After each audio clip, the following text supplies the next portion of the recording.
All right, welcome folks to another episode this week with Jacob Ward, journalist, podcaster, former NBC tech correspondent, Stanford lecturer, host of a cool show that I enjoyed, like skimming, hacking your mind. And really what I'm going to unabashedly plug is his book a couple of times throughout this. The name is The Loop: How Technology is Creating a World Without Choices and How to Fight Back. I think the framing is particularly important and impressive when everything that we're going to talk about in the book, he published 9 months before the ChatGPT moment that forever changed society and capitalism and how we as humans interact. And in it, he called out how tech and AI amplify our instincts, exploit our vulnerabilities, and challenge our choices and our autonomy, which I said before we were chatting, I'm like, I spend a lot of time on AI. I spend a fair amount of time on AI regulation. I don't spend nearly enough on that topic. So we're gonna cover the gamut.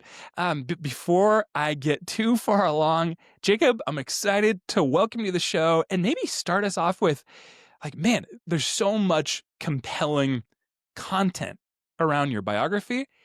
Maybe take us into what animates those motivations today. Quinn, I really appreciate you having me on, and what a nice introduction. So how did I get to where I'm at? I started out in my 20s covering the original internet boom. In the late 90s, I was a young reporter, and like many reporters, I think I could have gone after anything, but what was going on at that time was this transformative e-commerce, right, was the transforming thing. And so I covered that for a long time and began assembling this interest in basically the places that kind of transformation was either overlooking or having an accidental effect on, as opposed to the intentional effect that all these investors intended. And the theme of that took me through all it's sort of been the theme of work that I've done throughout my life. So basically I did this big phase as a business correspondent in that world. Then I took a big detour into design and architecture and tried to follow the same kinds of logic that I'd been taught. Basically early in my time as a technology correspondent, I got this really good phrase from a mentor when I was an intern at Wired magazine, a guy named Kevin Kelly, who many of your listeners may know.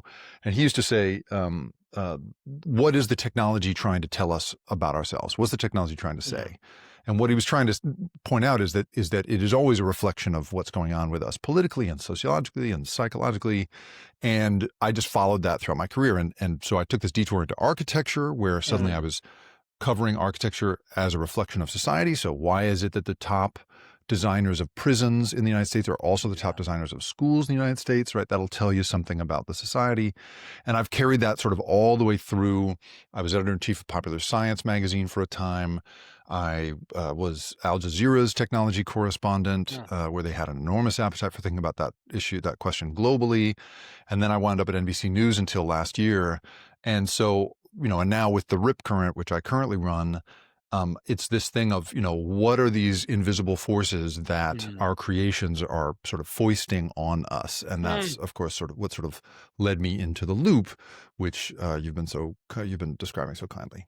Whoa. Oh, I get it.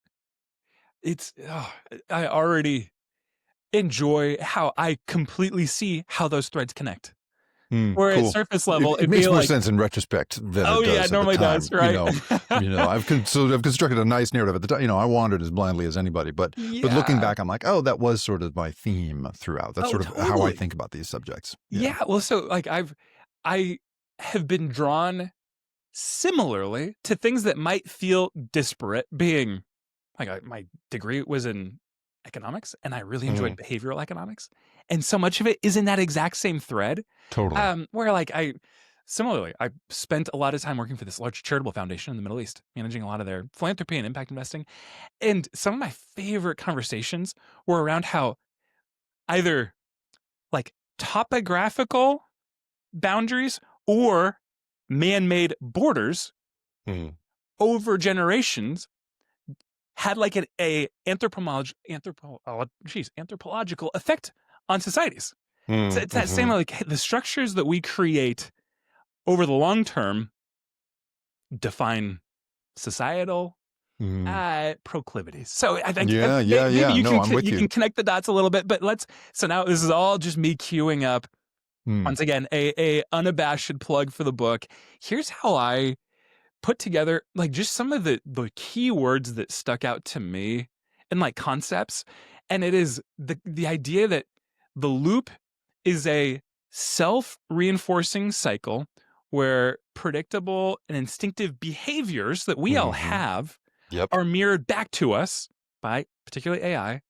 And it therefore has this narrowing effect of shaping our decisions and almost eroding our autonomy in like a spiral where our choices and skills start to like shrink in.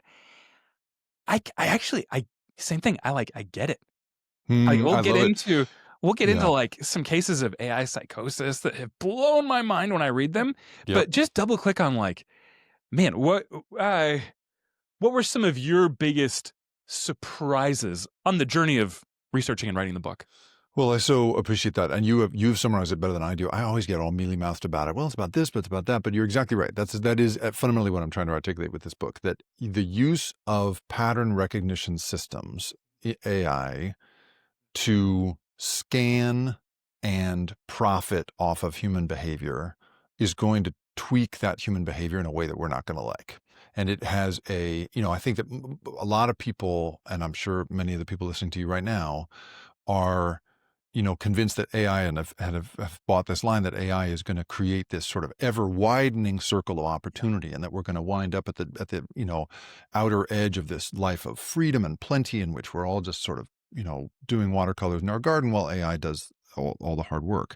And my worry is that the way things are going, when you let the sort of the easiest, most profitable application of this technology rule the day, is a tightening circle. And at the center of it, we're all like wearing beige and drinking Soylent and not telling very funny jokes to each other, incapable of being interesting in a bar anymore, because it plays, as you say, on, it's going to play on these ancient human instincts that I spent a lot of time in the book trying to figure out. So the reason that I wrote this book, the reason I got so fired up about this book and got down this path, was I got to do this documentary series that you mentioned called Hacking Your Mind, which was this real odyssey and a real life changer for me, in which we were trying to articulate to a PBS audience. We raised a couple $1 million from the National Science Foundation and then got to do this really science-backed 4-hour series for PBS about how we make decisions. And you with your behavioral economics background will know a lot of the main characters that we looked at. One of the core of it was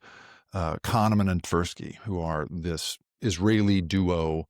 They were psychologists who wound up winning the Nobel Economics Prize.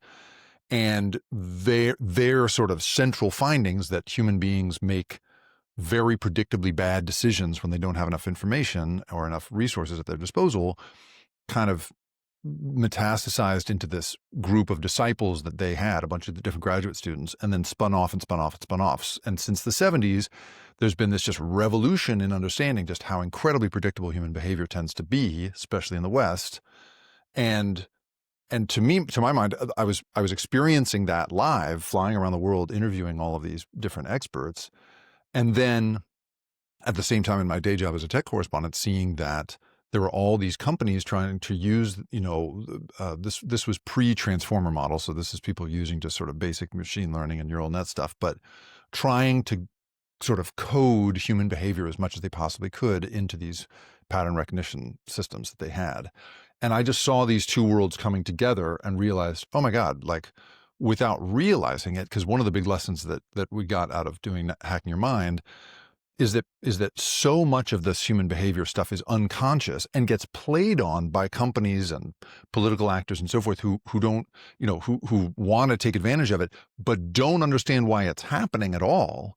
So much of that is kind of invisible to our consciousness as a society and as individuals, that but there's also going to be this incredible money-making opportunity I could see in these transformer models. I was just like, man, this world is going to get dark real quick if we're not careful. People are going to use this against, they're going to amplify the worst parts of being human, and we got to protect the best parts of being human. And the funny part about it, Quinn, is that I thought I was like 5 years early. I thought I was like, look at how smart I am. I'm so early on this thing. And boom, 9 months later, ChatGPT comes out, and we immediately, like, I didn't even put the word AI on the cover in the hardcover edition because I thought no one's going to buy a book with this nerdy term on it. They don't even know what that is. And then suddenly the publisher and I got on the phone immediately as soon as ChatGPT came out. And I was like, so paperback, right? And he's like, yeah, paperback. And I was like, can we change the subtitle? And he was like, absolutely. And so we slapped, how technology is creating a world without choice and how to fight back became how AI is creating a world without choices and how to fight back. So there it is. Wow. Yeah. And the book, of course, was lost in a maelstrom of books about AI. This is the other thing. I have so many people come to me now and say, wow, I didn't realize your book was was sort of what it was. I assumed it was yet another kind of empty, complainers kind of, losers screed about AI. And I've had a lot of people come back to me and be like, oh, wow, look at all the research you did. I hadn't realized this was a thing. And I was like, yeah, man, I put like 4 years into this thing. 4 years before ChatGPT. Everybody else before was it came out. And now suddenly I'm like watching my thesis, I'm watching my thesis come to life. And I say that with no pride because it sucks to watch your worst fears coming to life. And so that's where I'm at with it. Man, well said. I think I want to double click. There's already so many points that I'm like noting, but I realized the connection because I have heard a dozen times Daniel Kahneman, Nobel Prize winner, and the book Thinking Fast and Slow. Right, like that's his most popular work. That's right. Yep. Yeah, well, so that one I realized I'm like, oh wait, this is actually connected. Where I've always kind of tried to understand that from a lens of like, am I maximizing my productivity at work and making the right decisions at the right cadence? Right. And I think how you framed it shifted my own, I think, understanding. And I'll even, instead of me trying to parrot Kahneman's work, I might have you set it up. Yeah, sure. And explain how, like, at its essence, though, it almost is like dare I call it like a chink in the armor or an element of the kind of human mental processes that are just more prone to manipulation. Yeah, that's the thing. That blew my mind. My producer, the creator behind Hacking Your Mind, is a fantastic documentary producer named Carl Biker.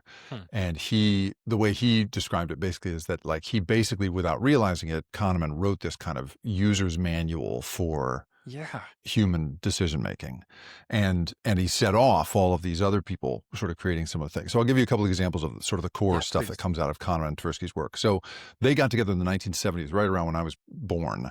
They were doing some of their best work as a duo, and they in one paper banged out, I think it was 4 different really fundamental discoveries about how humans make decisions. And these are things that your listeners will probably have some familiarity with because they've sort of trickled down into common understanding. So one of them is availability. Basically the idea that when something memorable sticks in your mind from a recent experience, you overweight the likelihood that it's going to happen in the future. So if you read about a car accident, or let's say a big plane crash, you're less likely, it's shown that people are less likely to buy plane tickets after there's a big plane crash, which is why those CEOs go through hell to, like, oh my God, I'm so sorry, and this is so terrible, and trying to reassure everybody, even though the mathematical chance of that of crashes happening has not changed, right? The math has not changed at all, but your brain just goes, that is a common thing because I've just seen it with my eyes. And, another one is anchoring. And this is a classic one in business negotiation. Whoever mentions a salary or a figure first tends to get the money go closer to that number, right? And so you always want to be the one to bring up the number first. And, all of these, he has one's there's all of these different biases that they identified. And biases isn't just the notion of sort of prejudice. It's the idea of kind of a mental shortcut, a shortcut that your brain takes because it's trying to save time. And what his findings with Kahneman, because Tversky died of cancer in the 90s, and then Kahneman went on to win the Nobel Prize for work that he very much credited back to his partnership with Tversky. But he then wrote Thinking Fast and Slow. And the fundamental thing there is all of these habits, all of these predictable behavioral choices that we make stem from an ancient part of our brain. Yeah. And in the documentary series, we spend all this time establishing that, like, we've got it in common with chimpanzees. We've got it in common with, with our primate cousins. These are millions of year old instincts around not trusting strangers, protecting, yourself and preferring people who look like you, the ways in which you very quickly identify an opportunity to gain something. One of the big findings that came out of this was a finding that then Richard Thaler, a famous behavioral economist, took on, this idea that the human brain is geared to feel loss far more deeply than it feels gain. That's one of the big ones, right? So this is why when people say, like, why do billionaires keep trying to make more money? It's because you don't feel the gain. You feel loss or the worry about loss so much more deeply. And all of that comes down to this ancient system that he called the the fast thinking brain, which is your ancient, quick decision-making system that kept us alive on the savannah all those years when you had to run from enemy tribesmen and, saber-toothed tigers and whatever else. Yeah, totally. Exactly. You needed a shortcut system. You couldn't be sitting there being like, what kind of snake is that? You just got to run. And the new, cautious, rational, reasonable, creative system in our brain, the one that we think is making our decisions for us all the time, is in fact engaged very rarely, and it's very new, and it's very glitchy. It's a very beta product. And so the whole idea that we have that, like, we've risen above, let's say it's racism or sexism, or we've risen above, making bad decisions about who we vote for, or any of that stuff, turns out to be total crap because this ancient system is driving the bus like 90% of the time. And the new system that we pride ourselves on, that we bind up with our self-image, is almost never in charge. It's a lazy, expensive system that does not want to get involved if it doesn't have to. And so we very rarely engage it. And that, to me, is like my mission in life is to try to explain that to as many people as possible, because it just, I think, can help everybody. And the trouble is, it sounds lectury when you get into it. It sounds like I'm saying, like, you're stupid and you shouldn't be so stupid. I'm not saying that. I'm saying I'm stupid. We're all stupid. It's part of the programming. And in fact, that programming is really useful in keeping us alive. We wouldn't be here if we didn't have that programming.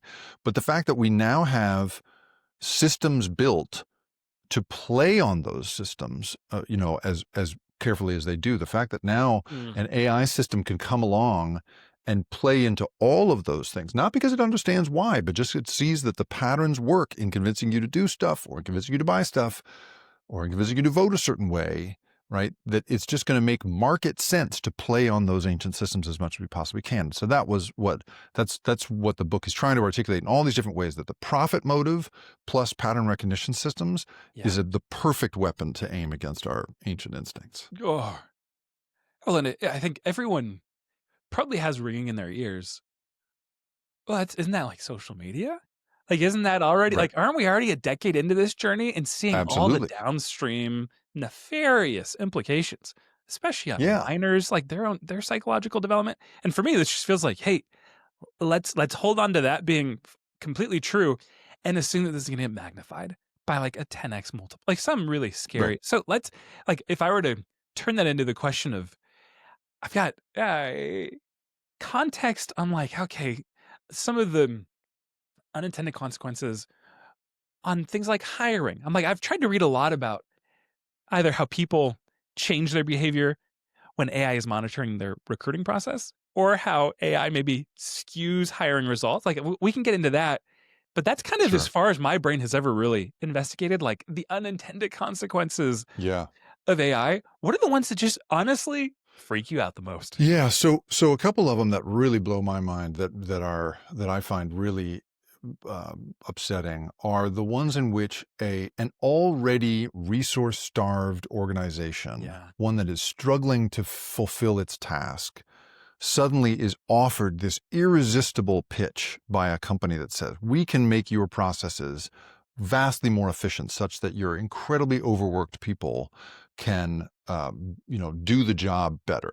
And so one of these examples, for instance, is in the kinds of municipal agencies or Yeah. state agencies that are in charge of figuring out whether or not you deserve the food stamp benefits you're applying Yeah. for, the SNAP Wow. benefits, the housing benefits you apply for, right? So there's a very smart group of lawyers at the University of Baltimore who run a law clinic.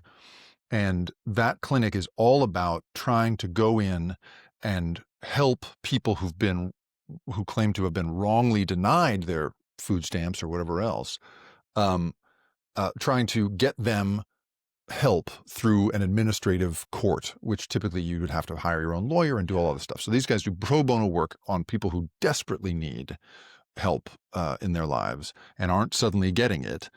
And what those Baltimore Law Clinic people tell me is, I went out to them and spent time with them, is most of the time these days when they go to one of these overworked, to one of these administrative courts and are talking about some agency that has wrongfully denied, they claim has wrongfully denied somebody something. It turns out that an automated system has made that decision now, right? An AI system has been built in that's making the choices, and so that we don't have to deal with this so we don't have to pay human beings to do it anymore, because we already don't give enough resources to do it, and suddenly the temptation to use this kind of system is irresistible. Well, the problem is it makes a mistake, right? Let's say it makes lots of mistakes. You get into that courtroom, and you begin asking people at that agency, how does this thing make the decisions it does? How does it do this? And they say, I have no idea. The manufacturers just tell us it does a good job. And so then you turn to the manufacturers and you try to bring them in, and they also can't quite describe to you how it is that this system is picking winners or losers. They have some sense of it, but they don't really know, because fundamentally at the heart of so many of these systems, they don't really know how they're making the choices they are. They're not explainable systems, which is the technical term for that, right? They don't show you their work. They just make the choice. And for me, there's this combination of both, so the profit incentive, profit is the wrong word here because we're talking about like an agency, but the cost savings that has suckered those people into using this system is one thing. And the increased reliance on that system as they, in their forward-looking budgets say, well, we're going to be using this instead of people from now on. That's one problem. The other problem is the incredible body of psychological research that we have that shows that people love to fall in love with systems they don't understand. That if you ask, this is the basis of superstition, it's the basis of all kinds of things, right? There's a famous case in which a German, oh man, now I'm not going to remember his name off the top of my head, but there was a German-born MIT researcher who built a system that he called Eliza, and it was an early chatbot that was it was just a teletype back and forth machine. It would basically sort of mirror your language back at you in such a way that just would keep the ball going as a conversational sort of simulation.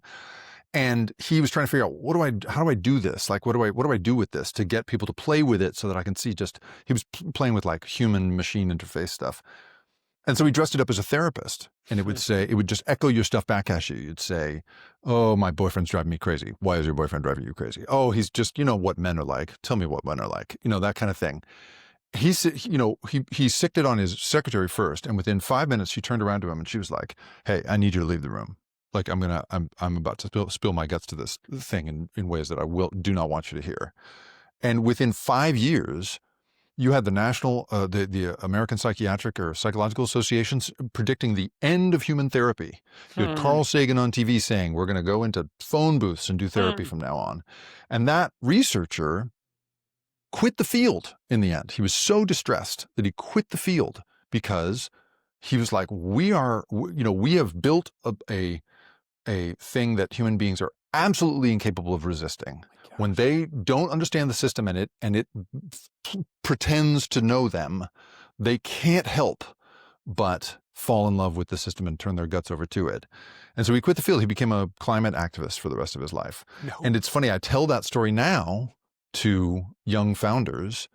I speak to companies and boards and so forth. And when I speak to these people and I say, here's the story that happened, people who don't know that story already laugh and they say, why would he walk away from a viable product? He had a viable product. What a great idea, right? I mean, and this is the lesson, is that like people are so quick to want to turn this into a product, and then so you combine that with what I'm describing about like an agency becoming dependent on it to make its numbers, and we're suddenly in a world where you're in the ultimate sort of Kafka nightmare where we don't know how this thing is making choices, but it's making life or death decisions, literally in some cases. And so for me, it's that you mentioned social media, and I think, I've got a lot to say about social media and the trouble that was there. You can trace some of the dynamics that power that industry all the way back to like the dime store, penny thrillers, that people used to sell on the street corners, and the broadsheets that used to make up stories in the beginning of the 20th century.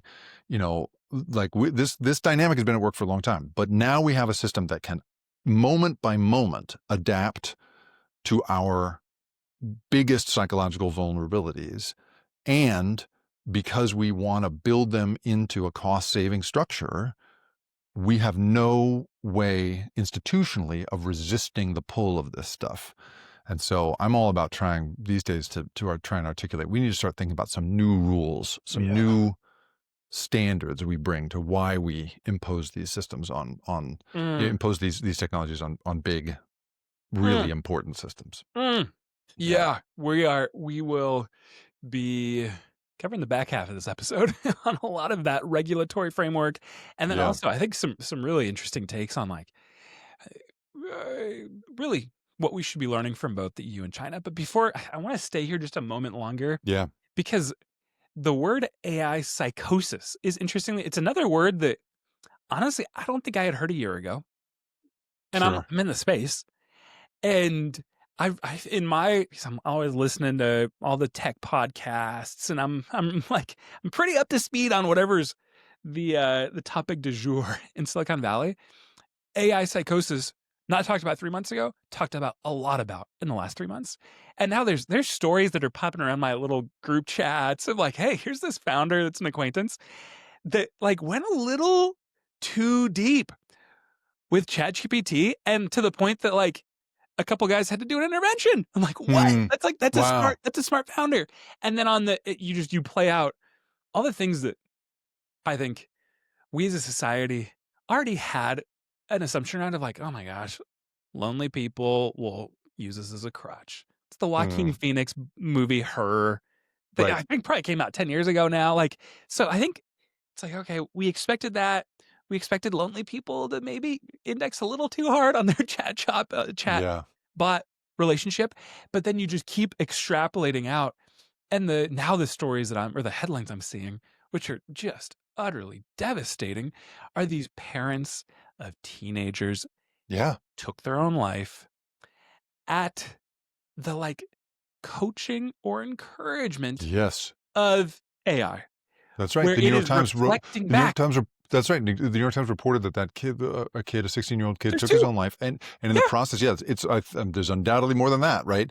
Exactly. There's 2 court cases right now where the court cases is what we know, right? And in that case, I'm sure there's plenty more. In the 16-year-old one, the kid was encouraged by the chatbot not to tell his mom. Correct. Not to tell his mom, right? You just go, oh my God. Yeah, that's right. Can I rattle this off? Because it's so sweet. Yeah, I read it a couple weeks ago, and I pulled it back up. 16-year-old. Which one thing? I'm a father now, so I just all this stuff. If I think about it too long, I get rattled quick. So I'm just gonna like keep this a little more objective. 16-year-old Adam Rain, wrongful death lawsuit filed by parents in California. The I can't speak right now. The chat bot validated his suicidal ideation over months. It That's right. provided detailed instructions, encouraged and praised his noose setup, and assisted in drafting a suicide letter. That's right. That's right. This is OpenAI is ChatGPT. So OpenAI is the defendant. That's right. Correct.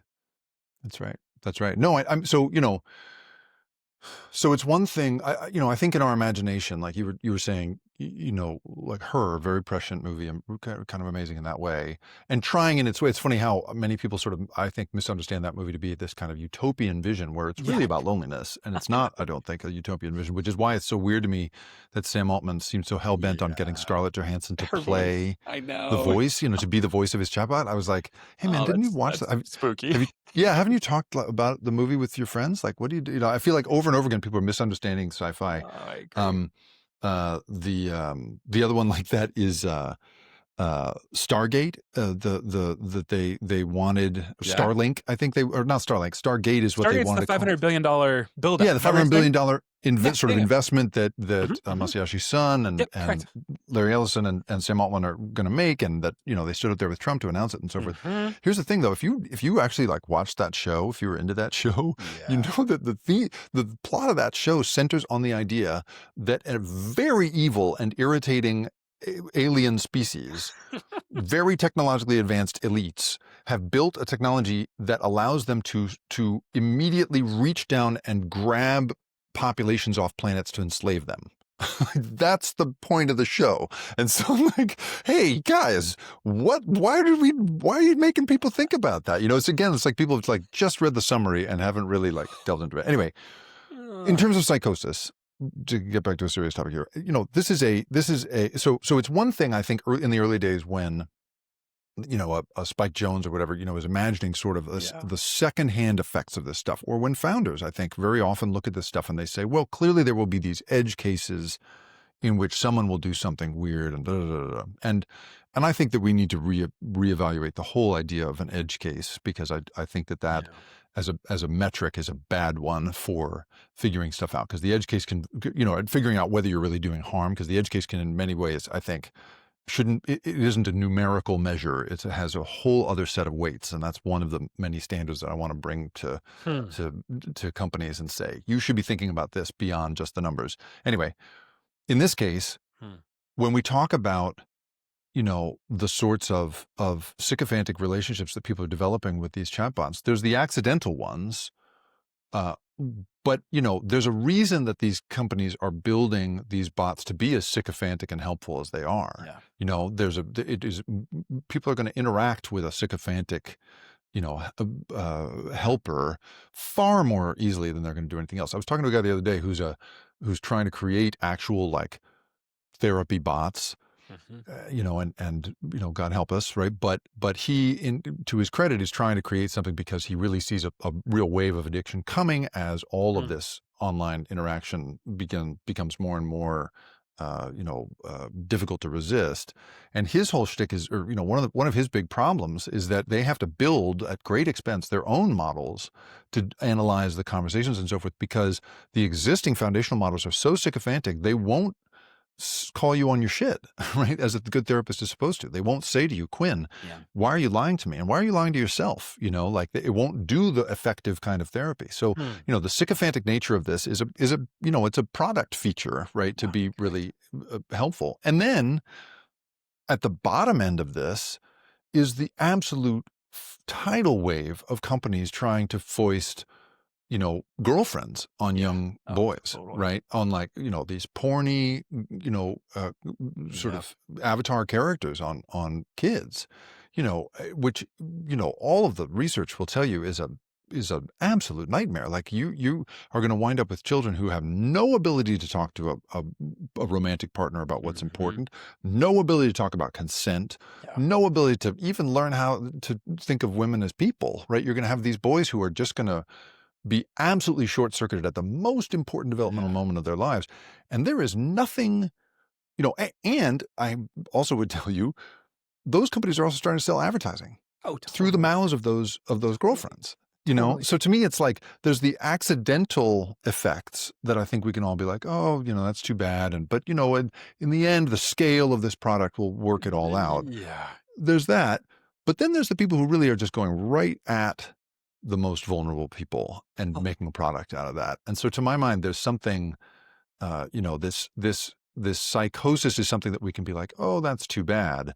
But on the other hand, I really think it needs to start being the basis of, I think like in this lawsuit, what I hope we can begin to quantify a little bit as a question of legal liability is the degree to which your product has begun to change the mind state of people you're interacting with. In the United States, we have been allergic until now to taking stock of the degree to which somebody is really taken outside of their ability to make a good choice for themselves. Yeah. In the US, we like to blame everybody for their own behavior. We like to blame people who are addicted for their addictions. We like to blame people who make bad choices, with their diet or their money for all of that, right? And more, I think you're going to see in discovery in court cases like this, oh, here's a totally reasonable human being who was for some reason transformed psychologically by this technology. And I don't think we're going to be able to just say anymore, well, it's because he was weak or He had his stupid. own issues. Oh, Yeah, his own issues, totally. whatever it is. No, I think more and more we're going to see, oh, Uh-huh.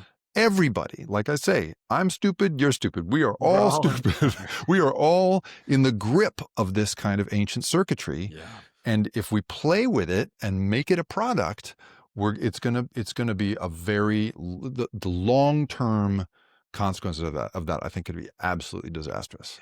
Jacob, if anything, I'm just gonna beat this drum even more by telling my exact first person account of 10 years ago. I thought Elon Musk was the bee's knees.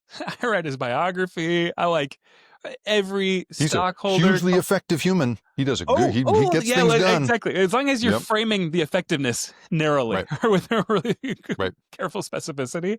So I worship the ground Elon walked on when I was starting my company in 2016, 2017.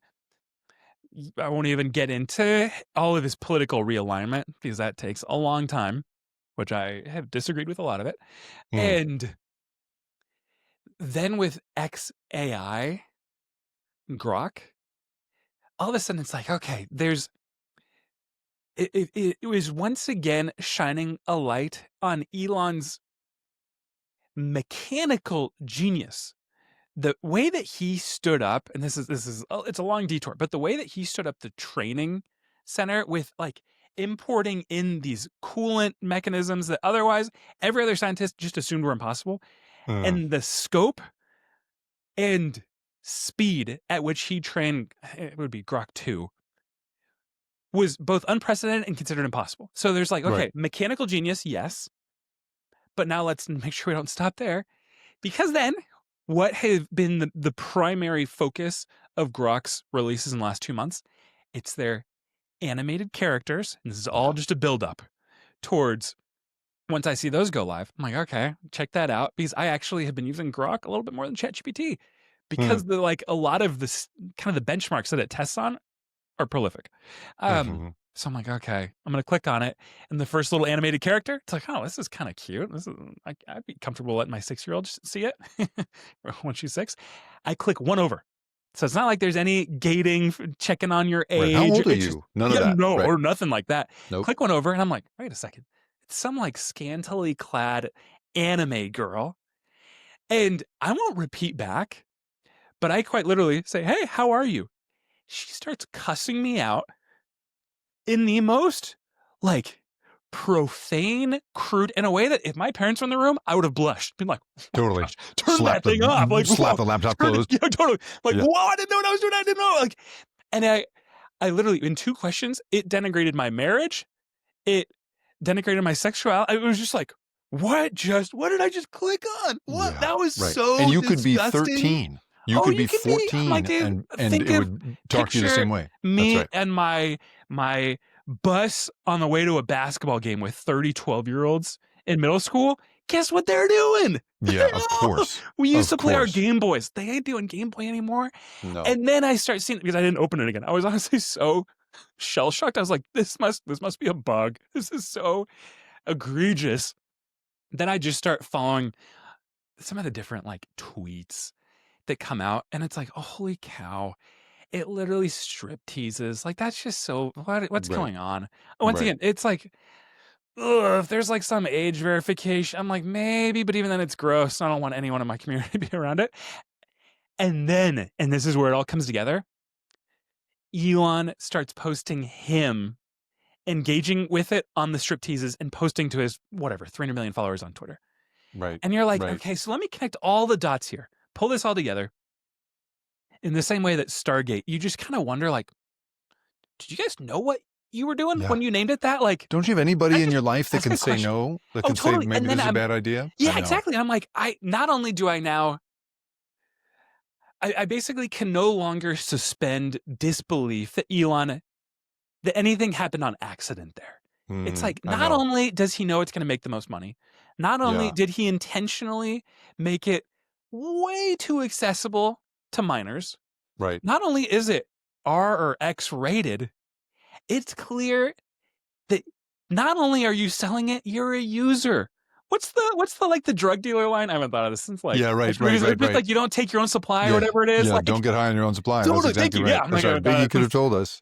I'm No, it's like, that thing of like so gross. you know, you're like, not everybody should be CEO. Oh, Not everybody, you know, like CTO, totally. great, Do good. the But you need a mechanical couple build-out. people above you who say, actually, we're not going to do that. You know, actually, we have other ideas about, you know, what this company is about. You know, that there is, and I think you see that a lot is like, you know, like back in the day, I did a piece for the New York Times Magazine in 2018 about something called genoeconomics. And this is a fledgling field, it's still a fledgling field, in which people were taking early machine learning systems and taking basically groups of economists and groups of geneticists and putting them together and creating what are called polygenic scores for big populations. So you take all the 23andMe data, for instance, or all the UK Biobank data, and they proved you can basically make some predictions about people's social outcomes in their lives based on their genes.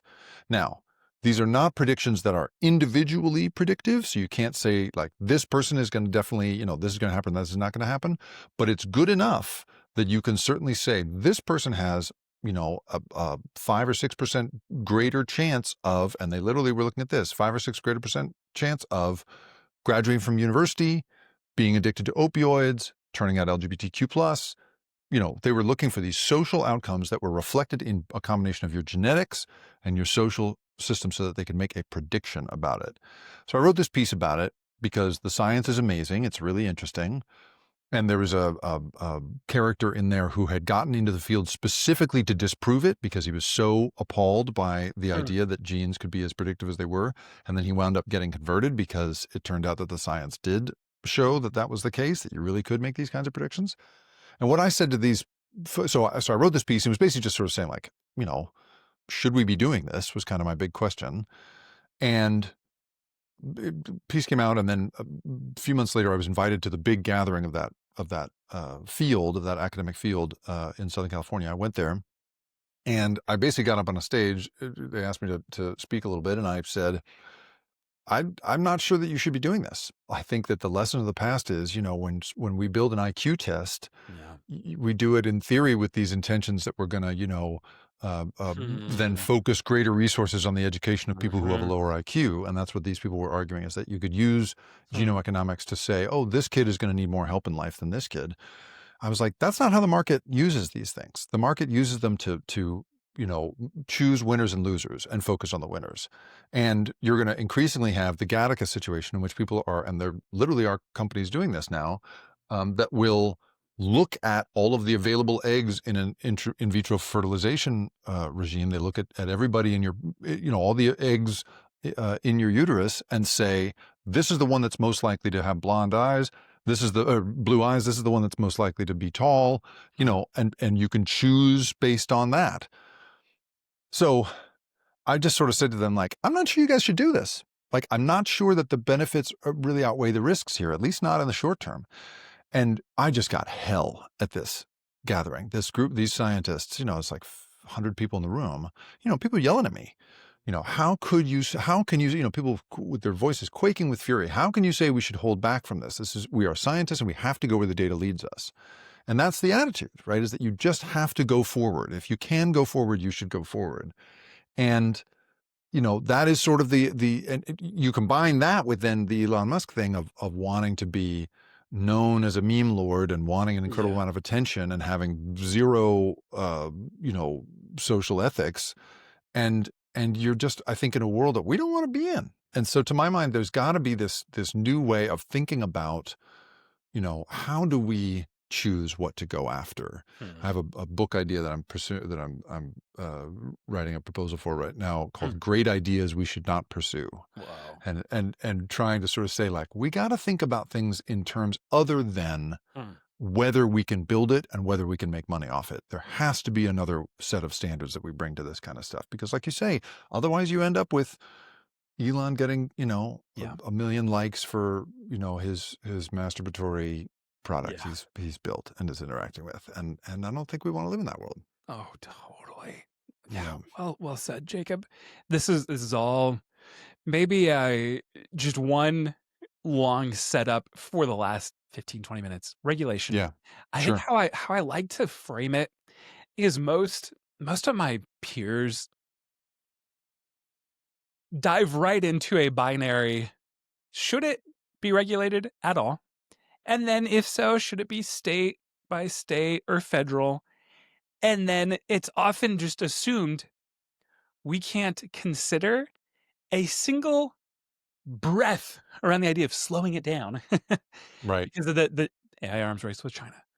So instead, I'm Mm, like, hey, actually, before we get to our domestic issues and how we should approach it, let's actually start by assessing Europe, China, just as the two building blocks, and I'll yeah. rattle off how I have kind of come to understand the EU Act Sure. 2024. Hmm.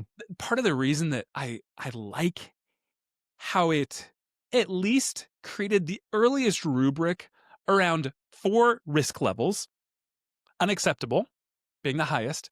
And it's things that you and pretty much every American would agree, like, oh, that's egregious. China's social Mm, credit system, we ain't right. doing that. Like, okay, everyone agree? Next. Hmm. Biometric IDing, like intentional manipulation, especially amongst minors. All of that, it's like, great. Honestly, I'm on board. Where I can now see some debate is on the high risk section. It's like, okay, well, how do we steward ultimately maybe what I would call like uh, unexpected levels of discrimination in hiring and recruitment, Mm, in education, in healthcare. There's a lot of unintended consequences on those like core human fundamental rights. yeah. Loan approval, welfare, like you said, all this like social services. That's the high risk that has more. Um, I just maybe I would call it appropriate, but maybe excessive requirements, and then the limited risk and the minimal. Hmm. Each of those have correlated expectations and requirements that most of my peers just immediately have a knee-jerk reaction I about know. I know. anything. They Yep. can't even breathe it. But then here's where the next one that I really want to hear you speak to is what every single one of my colleagues assumes is that China is about to pass us in the AI arms race, and that they're doing that because they have zero regulation. I love that. Right. And I'm like, Let's blow that up right now. Yeah, Quinn. let's literally Let's throw put a that to grenade. bed. Okay, well you just take it. You take the grenade, and Okay. then All right. I'll add some color commentary. Okay. So the Chinese regime, right? The Xi Jinping regime has in fact slapped some of the most onerous regulations Correct. on AI in the world. I got to do an event actually where it was a really interesting event in which I was with a bunch of representatives of some of the big foundation model companies Wow. and speaking to a room full of mostly diplomats from a lot of them were from Southeast Asia. There were a few of them from South America, and they were there basically shopping for the regulations they should adopt Wow. around AI. Oh my And the gosh. Americans, as you can imagine, were all up there being like, there should be no regulations, like just let it go. The market will figure it out, and none of them A couple of them would bring up the EU as a straw man and say, you don't want to go that way because then you're going to have this, that, and the other. But none of them would mention China. And so it fell to me. And I was like, I don't know why anybody on the stage hasn't mentioned China, but allow me to just tell you a little bit about what they're doing so that so you're not going, buying cold here, buying without comparing, you're not test driving everything. In China, if you create, let's say you're the CEO of Midjourney or one of the other, or OpenAI with its Sora product that can make, text to image or text to video output. If you do that here in the United States, you are considered, you are not held responsible legally for what it produces. The same kind of standard are applied to you that were applied to the Section 230 regulations that are applied to social media, where you're a neutral platform out of which people are making stuff, and that stuff is not your legal responsibility. Except in as much as it might go on to cause egregious harm, which is what that's at the heart of this wrongful death suit. But generally speaking, it's not your problem. Okay. In China, if you were to make the jumpsuit footage of Trump, but you made it about Xi Jinping, not only would your company be in trouble, your CEO is personally liable for that misuse. Correct. It's as if that guy had made it himself and was, and gets hauled away. We have seen, the Chinese authorities impose the need for total explainability on the part of these models. These models are not allowed to keep their decision-making processes to themselves. They have to explain them. Correct. And that's so I could go on and on about all the different regulations that they slap onto it. Now, it is also worth noting here that there is almost no legal difference between a company and the government in China. And so that data that those companies are creating or are gathering and using to train is also being shared with the government. And so one of the things that has created such an incredible accelerant in China around AI development is that extremely porous relationship. And so these companies can access way more data than just their customers. And the government, as a result, gets this, incredible, Sauron's eye view of society. And that's a scary thing that I'm not sure we want here. Also, although I would argue that the Trump administration is actually trying to sort of pursue something like that, which we can talk about separately. But then you also have the requirement in that explainability rule that you can show not just how the thing makes its decisions, but that it's making decisions in concert with the accepted party doctrine of the Central Chinese Communist Party.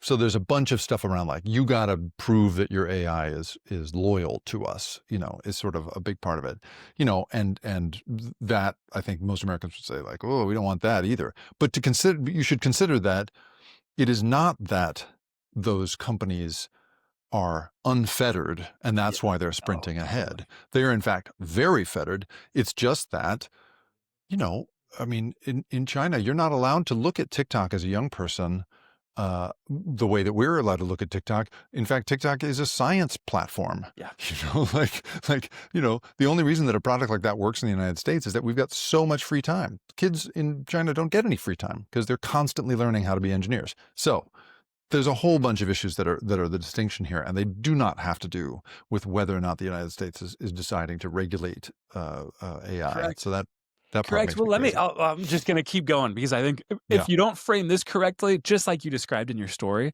if you don't allow everyone to test drive all the frameworks out, you're gonna back into a ill-informed decision. So I think here's my exact way that I would put it to, once again, my peers, some of the folks that work at OpenAI.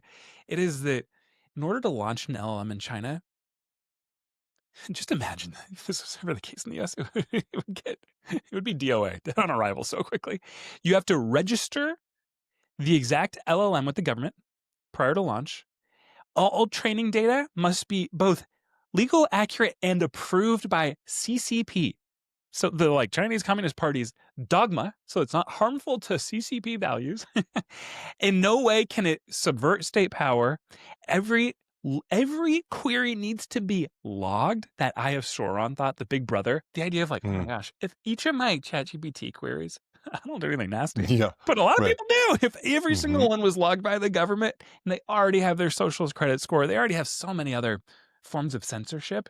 And that's on top of every piece of AI content needs all the disclosures and labeling. Like they have taken the regulation possibility to its furthest end immediately. Some of this Yeah. legislation was getting And drafted they're 5 still years ago. creating rivals Correct. to our models. They're still Correct. doing a tremendous job with it. Well, So and I that think is not that's not the thing. That's right. oh, yeah, exactly. Well, and here's the other one that most folks don't think, it doesn't even cross their mind to ask, which is, well, in that case, like, how do they drive such innovation? I think there is an important one that we can't take for granted, the fact that they have 3 times as many engineers and Yeah. graduate 8 times more. So it's like, Yeah. there's, we can't have any unspoken or subtle racism to assume like, "Oh, our engineers are better." I'm like, "No, I've spent time out there. They're doing good work."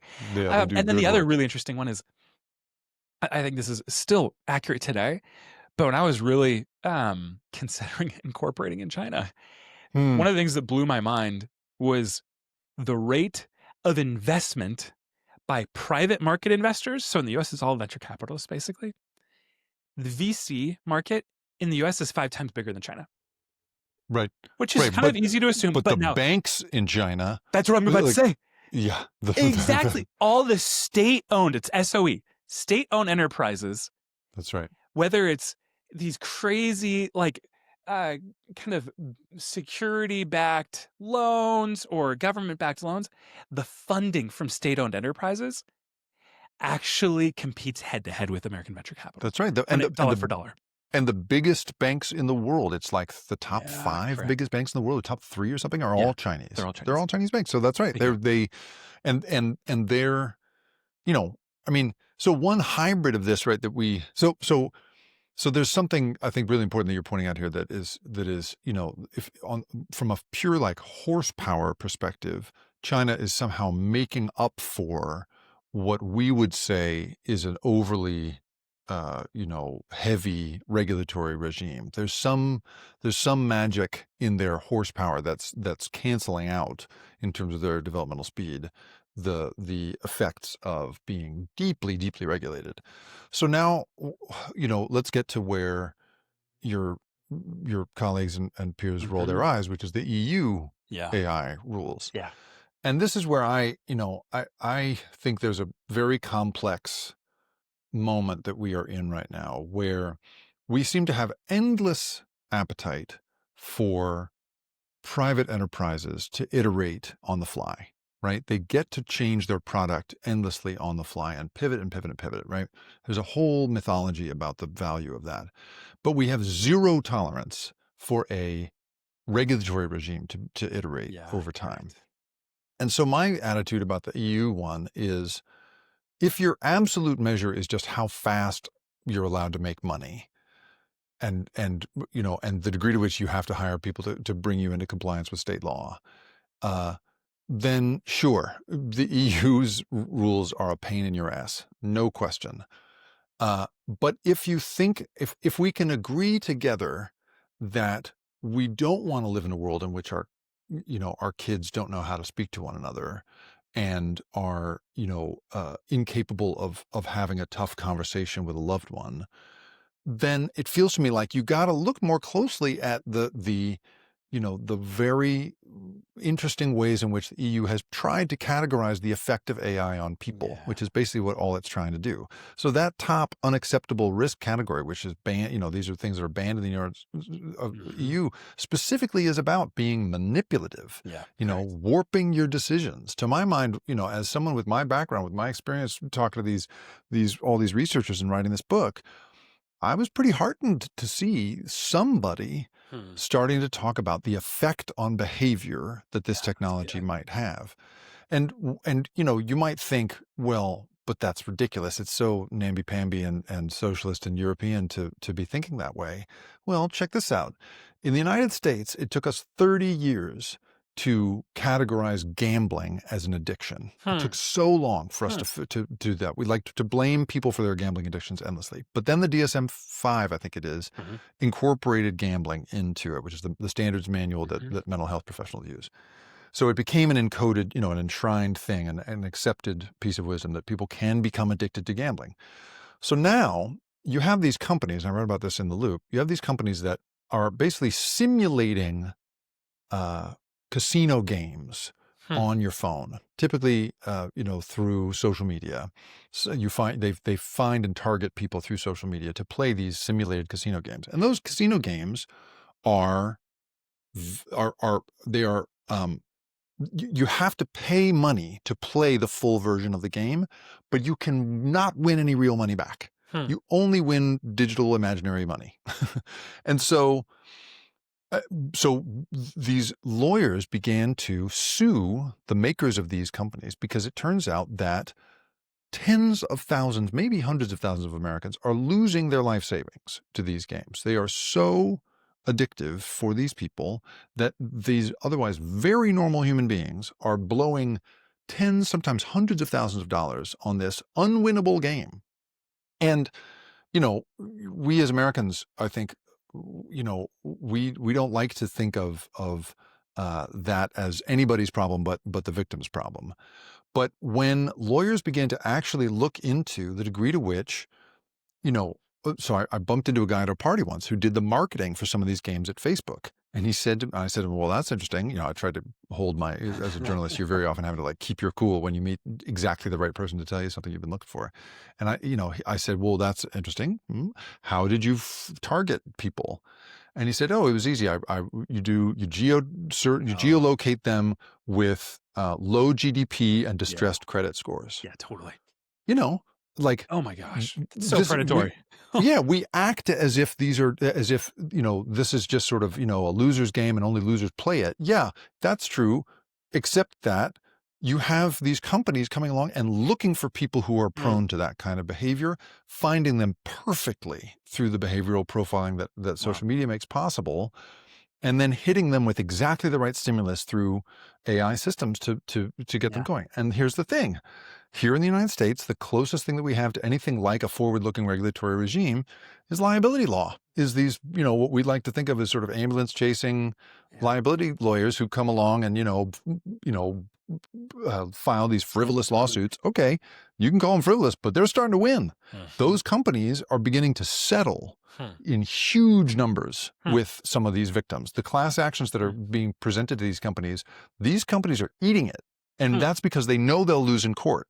And so, to my mind, we're going to start regulating this stuff court case by court case, and the comments and the arguments that get made in those cases that are winning the day are mighty similar to what the EU has tried to get out in front of. And for anybody who says, "Well, I just want some clear regulation here," well, buddy, this is what it looks like when the EU tries to get out in front of it. Now, is it going to make mistakes? Is it going to, stifle some innovation? Is it going to slow some companies down that maybe should, have the good faith, making a good faith effort? Okay, maybe.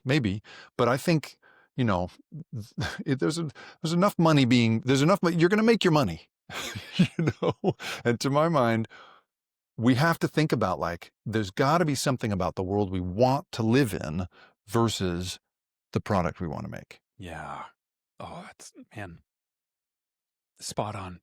Spot on. I think I'll now drive specifically, and this is kind of where we'll start to close. Yeah. As it's all a build up to man, what does Jacob believe is in our best interest from a regulatory standpoint? And I'll go first. So I do try to noodle on this a lot, and I'll ground it in my experience as an entrepreneur. And it has parallels to even friends that have run crypto companies, where actually I do believe that they're being earnest in saying hey, actually a regulatory framework would clear a lot up. Believe it or not, we're ready. We're interested. Where do I sign up for regulation? Where I experience it is in a handful of different parts of our company, state by state regulation, where there isn't a federal overarching. Right. It's actually, believe it or not, one of my least favorite parts of my job. It's not running payroll. It's not end of year taxes. It is Right. navigating What's the Illinois want do we now? oh, totally. And it's like, oh, well, we Yeah. hired a contractor in Sure. Illinois. So does that mean Sure. we're now incorporated in Illinois and we got to Right. follow their rules too? And as we grow, it's like we're finally at a point where what we've realized actually saves us the most time isn't to map out all these state by state nuances. It's to just build for the ultimately the lowest common denominator, being like, Hmm. what state has the most all encompassing legislation? It's normally California. And let's just play by their rules because from what what we can see, this patch meal where it actually has caused thousands of hours of kind of Totally. frivolous time spent trying to be like, okay, well, Illinois has this piece of legislation coming out next month. It might not pass, so we're going to wait and then we're going to discuss it again. It's painful. It's painful. It's painful. Yes. So interestingly, where there's like some little libertarian voice in my mind that's like, oh, well, just make it a state problem. I no longer believe that. Yeah. My first Right. person Right. experience is, oh, that's actually 10 times worse. And in the big beautiful bill, which I didn't find that attractive, it wasn't that beautiful, but whatever, it was big. In it, there was this conversation of, hey, what if instead of allowing states to just race ahead, Colorado passed a meaningful bit of AI legislation in 2024. Hmm. California had the first piece that they passed. They've got two more that they're kind of discussing. Instead of that, what if we place a moratorium on state by state and instead try to accelerate federal legislation that everyone can Right. just follow writ large? I do personally. That is one of the things that I could totally plant my flag and say, like, "Oh, I love that." Hmm. But I think there are elements of the state by state play that ultimately, my reading of it is like Colorado really closely mirrored the EU AI Hmm. Act. And Hmm. it's, hey, there's 4 risk tiers, and Yep. we have a rubric that you have to follow if you qualify for risk tier number 3. And there is a band, ultimate, like the unacceptable tier. So it's interesting. It's like, okay, Colorado focused on that element. I think I would have to look it up again, but it's like Tennessee had the Elvis Act that was about deep fakes and protecting people's personal IP.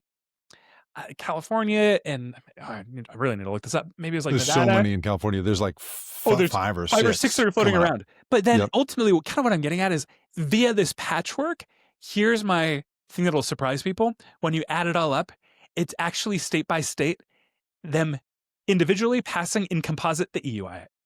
Yeah. Right. Right. But it's one Right. at a time. So it's okay. That's Well, right. this state says that we have to disclose. We have to add a like little logo on the bottom left that says "Made by AI." Like when Yeah. you tie it all together, I'm like, oh my god, guess where we landed? Right. Right.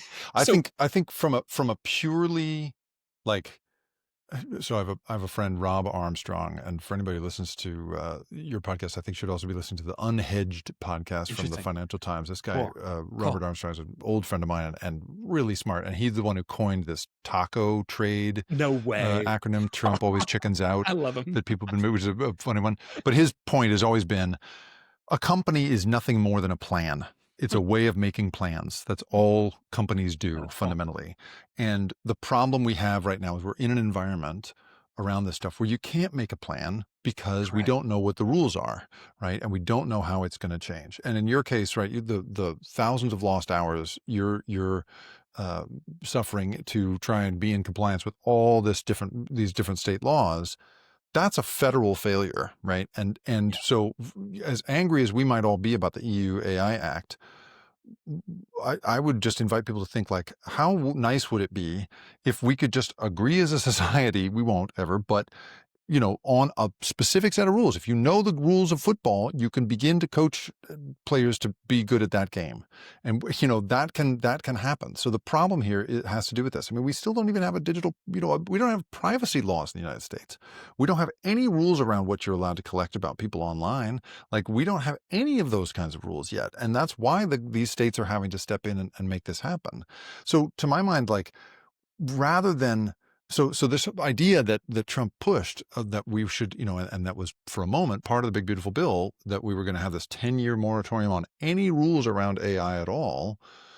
Now, as you've heard over the course of this long discussion, I have many misgivings about that. I think that would be a real problem, for a bunch of reasons. But I think it also I think that we are, as you say, I think it's a really good point you're making, Quinn, that people, when they when regulators start to think about the problems and learn about the problems, they wind up gravitating back towards something like the EU quite a bit. And the EU has its own lawmakers, who lament the passage of that act because it does slow their industry down as compared to the United States. And that is bothersome to a bunch of people. But if everybody simply played by those rules, we wouldn't have that same conversation anymore. I think we would feel very differently about it. So to my mind, again, it's like, we can be. There's a great blues song called "You Can't." I can't remember who the originator of it is, but it's you can't lose what you ain't never had.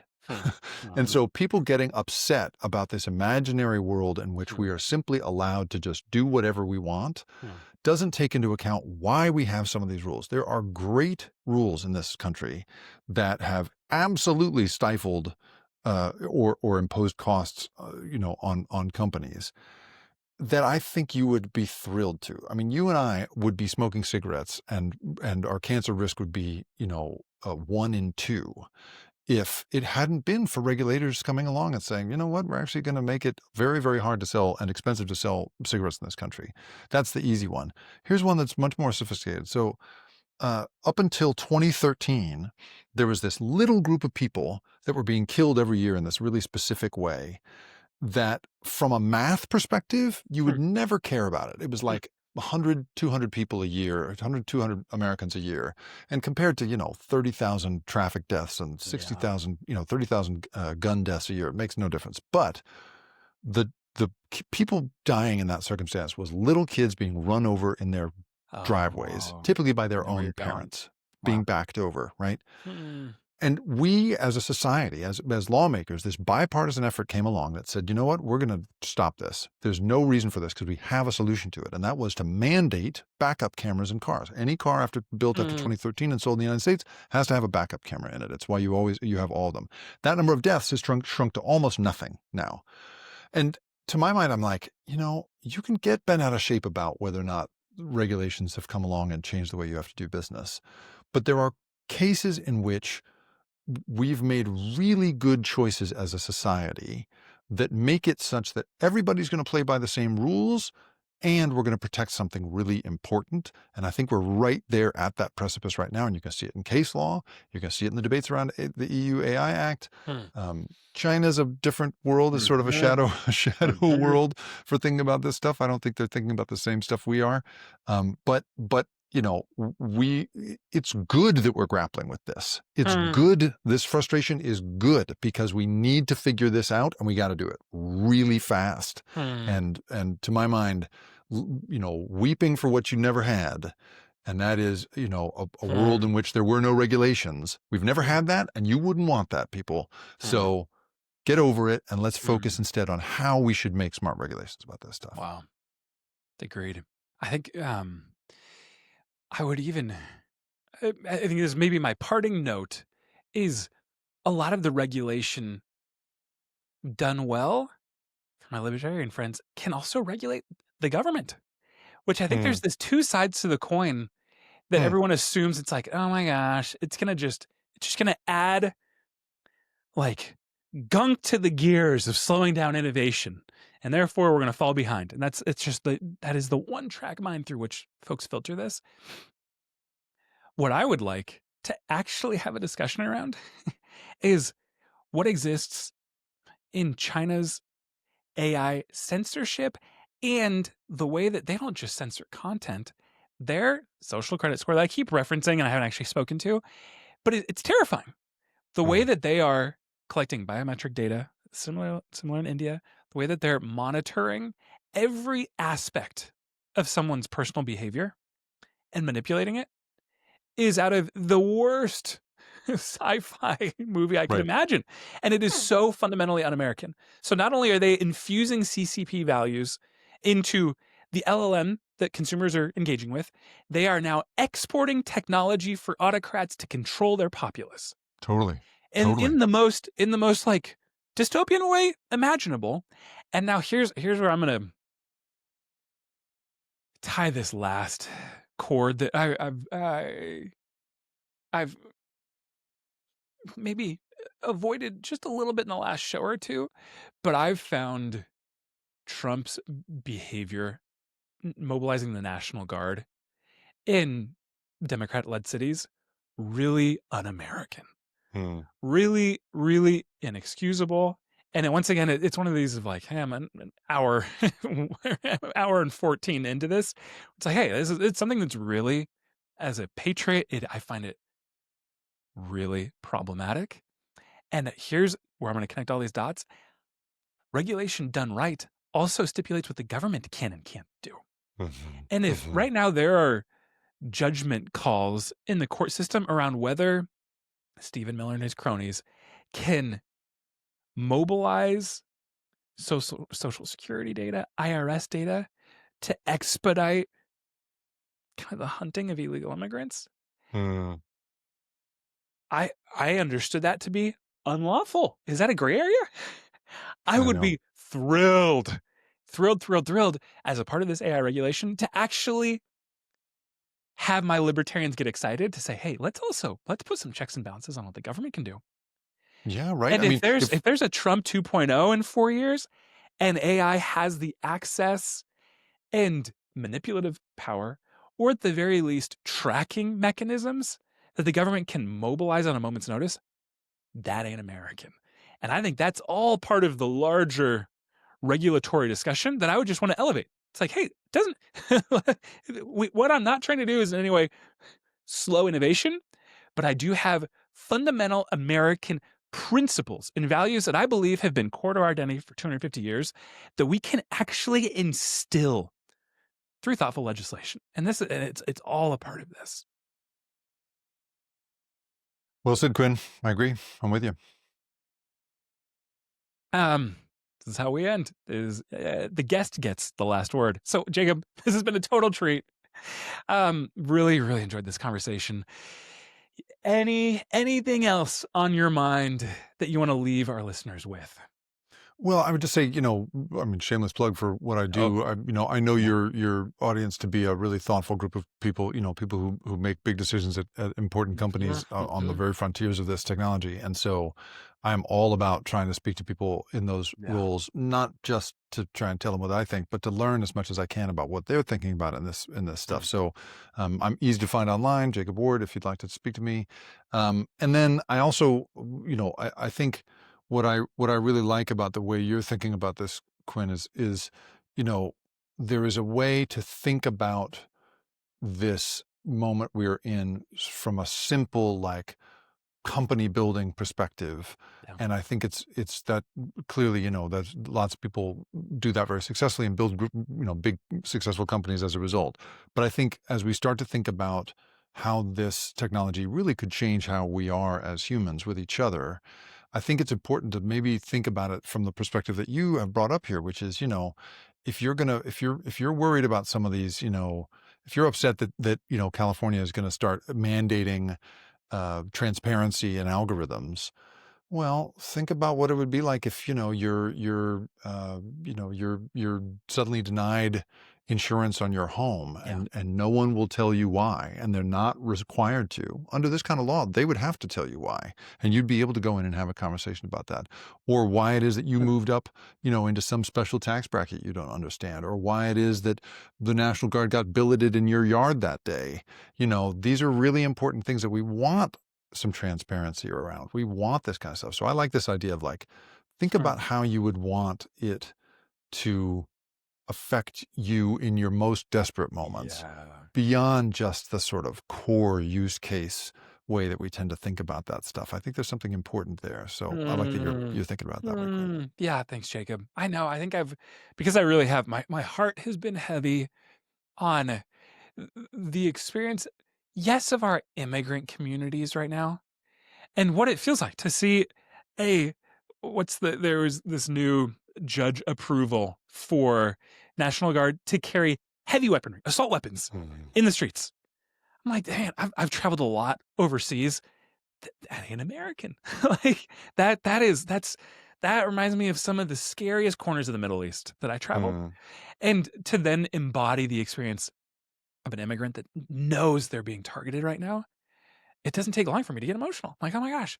And then here's the point that I think can't get lost on us is there's a pattern set that Trump is following that I would call autocratic in nature. People can disagree on the magnitude or the speed, but it is. And it starts preying on the most vulnerable, and then it only accelerates. It only climbs up the ladder towards the next least vulnerable or most vulnerable, and then the next. The listeners that are the Caucasian Silicon Valley VC, you might feel like you're at the top of the ladder, but I feel such a sense of duty to, yes, stand up for the folks at the bottom rung of the ladder, but to assume it doesn't end there. And whether that's what's going on with the National Guard or with AI and the homeowner insurance, like, I know those might feel dissimilar, but oh my gosh, it's all the same ethos of what it means as an American to stand up for the most vulnerable. And I just, my heart is heavy across the board on a lot of these topics, and I think they're deeply interconnected. And it just, for me, it all comes back to, are we living up to our values as a country? And I want the justice for, yes, the immigrant, but also for the homeowner who gets denied their insurance claim. those are two. They're on the same spectrum for me. Well, Jacob, thank you. Quinn, it's been a real pleasure. Thanks so much for having me. I really appreciate it. Same. Well, everyone, give Jacob a like, a follow on all the social media platforms. Buy his book. And if you're a VC or a company owner, maybe reach out to him. I know he is a great orator and lives in the Silicon Valley wider area. So he's in the neighborhood. All right, folks. That's a wrap. Another episode down. See y'all next week.